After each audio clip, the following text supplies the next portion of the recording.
As the pandemic grinds on, right in time for the holiday season, many people's mental health is taking a hit.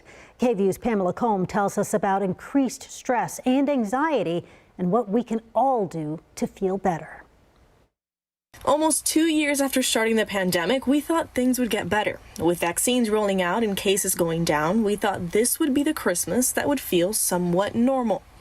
But Omicron came. The new spike in COVID cases means holiday plans changed. Having to acknowledge that things aren't going to look like they want to this holiday season. And we know that people, it's a shock for people to have to change plans suddenly or to have to acknowledge that they won't get to see as many people this year as they were hoping to. Psychologist Vanessa Rodriguez says on top of these changes, many are also quarantined.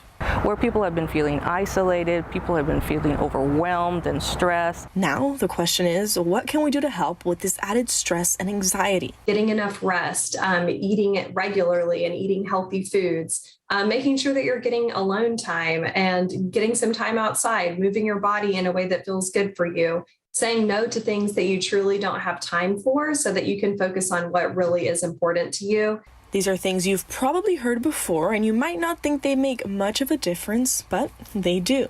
Try to think about mental health as a holistic part of health. You know, it is part of physical health care. Don't treat it as anything different. More Boulware says it's good to accept these feelings of sadness and stress. Once you do, it'll be easier to address them. So stay safe this holiday and try to enjoy the time you have with those around you.